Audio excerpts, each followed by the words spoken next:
जम्मू कश्मीर में आतंकियों से लोहा लेते हुए सतना का लाल कर्णवीर सिंह राजपूत देश के लिए शहीद हो गया। सतना जिले के दलदल गांव निवासी कर्णवीर सिंह सिर्फ 24 साल की उम्र में शहादत को प्राप्त हो गए। आज सुबह कश्मीर के सोफिया एनकाउंटर में उन्हें गोली लगी थी।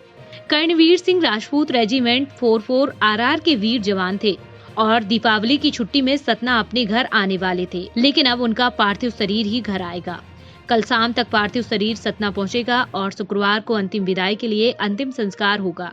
कर्णवीर सिंह 2 भाई थे, जिसमें वो छोटे थे और अभी दाम्पत्य सूत्र में भी नहीं बंधे थे। शहीद जवान कर्णवीर सिंह राजपूत के पिता सेना में मेजर पद से सेवानिवृत्त हुए हैं।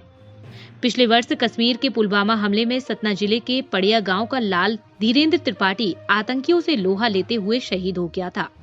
तो आज फिर जम्मू कश्मीर में आतंकी मुठभेड़ में सतना जिले के दलदल गांव निवासी कर्णवीर सिंह राजपूत वीरगति को प्राप्त हो गया।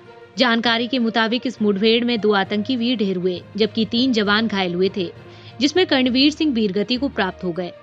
कर्णवीर सिंह की शहादत की जानकारी मिलने पर हर कोई उनके परिवार को ढांढस बढ़ाने पहुंच रहा है।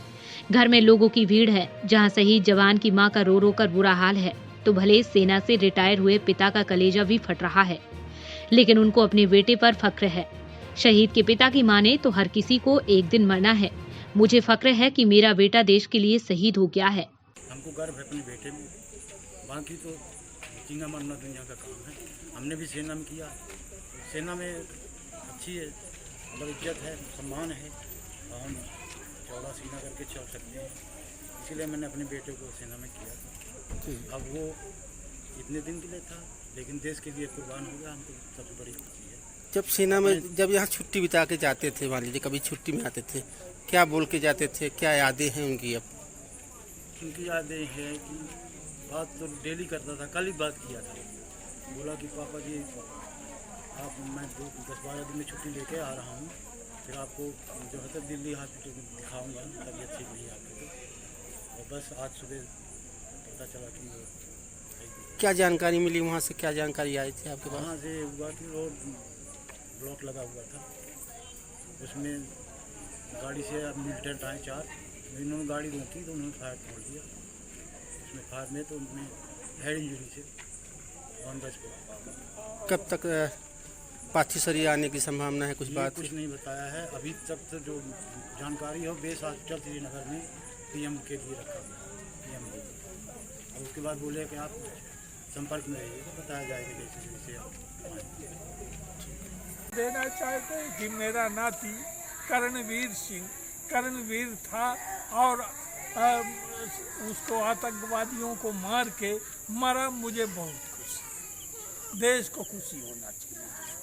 आपके पुत्र भी सेना में थे? हमारे पुत्र भी सेना में थे और 32 साल सर्विस किया। उनका आशीर्वाद में हम जहाँ जहाँ गए, वो छोटे थे, वहाँ वहाँ जो है तो पहुँचा। उनकी कहीं भाग ना आवे।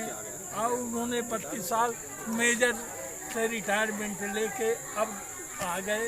ये भी खुशी थी, लेकिन ये खुशी होते हुए दुख भी है। अब हमको भिजवा दो, हम जाके साले को साधु बन के मारेंगे। अभी हम में एनर्जी है, हम निवेदन करेंगे अफसरों से, हमको भेज दो। एक्चुअली क्या होता था, मेरा उनका मिलना अधिकतर मॉर्निंग में होता था। मैं मॉर्निंग में जूते पॉलिश करता था, शेविंग करता था, डेली का रूटीन है मेरा। तो वो हमेशा मुझसे कहता था, भैया आपकी ड्यूटी सेम लाइक आर्मी है, और भैया आपका ऐसा है कि आप सुबह जाते हो रात में लौटते हो, लेकिन मेरा लौटने का कोई ठिकाना नहीं होता। जिस दिन मैं लौटूंगा और जिस दिन मैं अपनी ड्यूटी ख़त्म करके लौटूंगा, उस दिन यहाँ नहीं पूरे देश को पता होगा सर कि कर्णवीर सिंह क्या चीज़ था। और मुझे हमेशा बोलता था वो, मैं हमेशा अधिकतर लेट नाइट लौटता था, बाहर टहलते मिलता था, तो बोलता था भैया जिस दिन मैं यहाँ पे कुछ ऐसा करूँगा आर्मी में, उसी दिन मेरा नाम होगा। क्या किया, कुछ जानकारी हुई आप लोगों को? आज जो जानकारी हुई है उसके दौरान ये पता चला है कि हकीकत में उसने जो बोला था वो हकीकत है। वो आज पता चला हमें कि जिस दिन मैं कुछ करूँगा उस दिन आपको पता चलेगा। मतलब दो आतंकियों को ढेर किया। बिल्कुल, और ऐसे वीर जवान पे हमें बहुत गर्व है। शुभ नाम क्या भैया आपका?